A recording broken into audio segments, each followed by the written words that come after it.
hustling.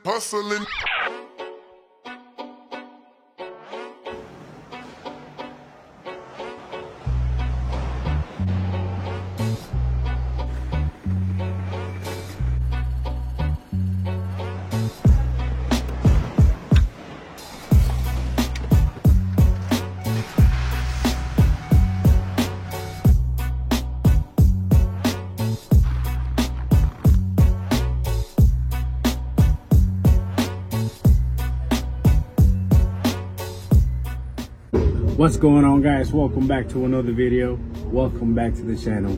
Hope you guys been doing good, and I hope you guys been hustling. So right now I am in the Bronx. I'm in my first stop. It's currently 7:31 and this route starts at 3:30 a.m. so I already loaded up. I already made it to my first stop. I got a couple extra minutes and I wanted to make a video about the top 3 questions I get asked the most.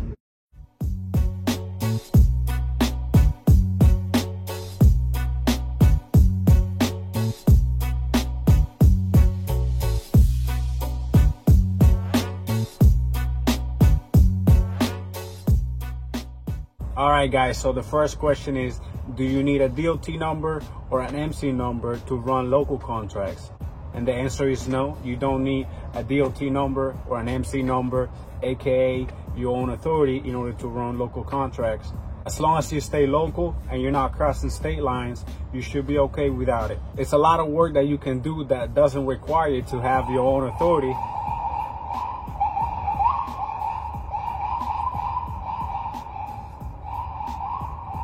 It's a lot of things that you can do in the cargo van business without your own authority. You can get with a carrier and you can work under their authority also if you don't want to go through the trouble of getting yours. Now, if you go OTR, that's a different story because you're crossing state lines and now you're doing more work a lot farther distance. You'll probably have to get your own authority. Or like I say, just get with somebody, get with a company, get with a carrier that lets you operate under their authority. Getting your authority is a little bit time consuming and maybe a little bit complicated, but at the end of the day, you can possibly make a lot more money if you have your own authority.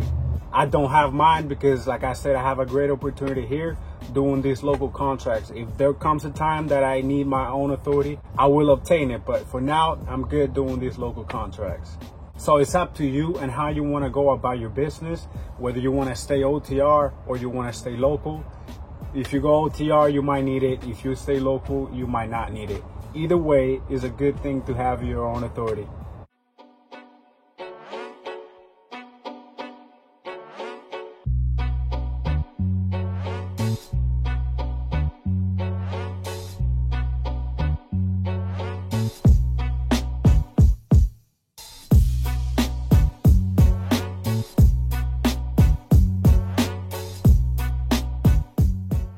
Alright, so real quick, I gotta stop, but it's like 2 blocks away. Everything is under construction right now, so we gotta improvise a little bit. Always improvise.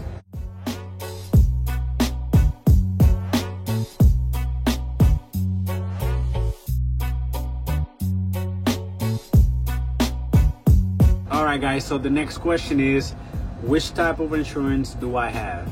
I have commercial insurance through Progressive, and I have the 1 million liability, 100,000 cargo insurance. That's the one that most companies, most carriers require you to have. But then again, I've seen contracts and I have friends that work with carriers that don't require commercial insurance. So you have to do your research on that part. I don't like telling people how much I pay for my insurance because at the end of the day, it's gonna be based on you, based on your driving record. It's a lot of things that factors in. Not everybody's gonna pay the same thing. Everybody's always gonna be different no matter what. Get yourself a free quote. It's easy, it might take you 5 minutes, but get yourself a free quote online. You can call them, check on the requirements that you need and see if you can afford it or not. For me, the way I did it is I didn't get commercial insurance until I was about to get the contracts. When I first started my business, I hooked this cargo van with regular insurance until I was able to find the contract. That's when I switched up to commercial insurance.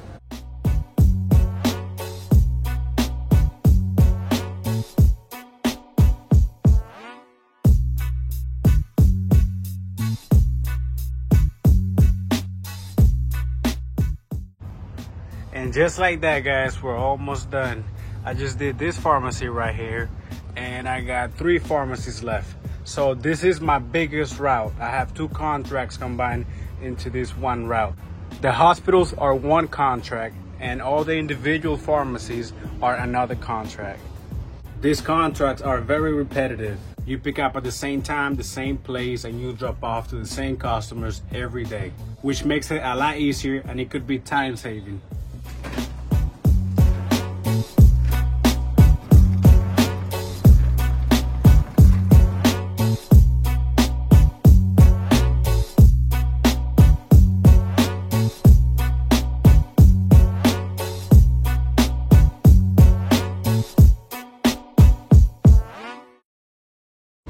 Guys, it is not easy to make a video while working, so make sure you like this video.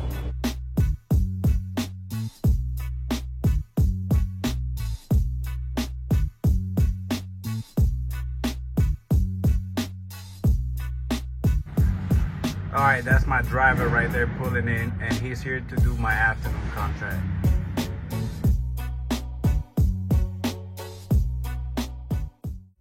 Alright guys, so the last question is, how do I hire drivers? Alright, so if you want to hire drivers, the first thing you want to do is get with a carrier or a company that will allow you to subcontract other drivers in order for you to fulfill all your contracts. That, with the combination of you having an LLC, you pretty much can hire anybody to work under your company. The hardest part is not hiring a driver, it's actually finding a good driver. Finding a good driver is a different story. You want somebody that's gonna take care of your cargo vans and somebody that's always gonna show up, be on time, and represent for you.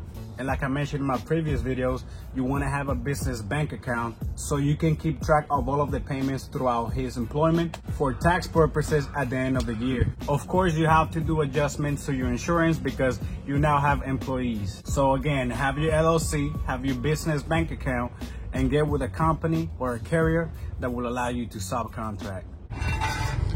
All right guys, so my wheel hub is messed up and I need an oil change. So I just gotta drop it off to him and I'll be back in a few hours.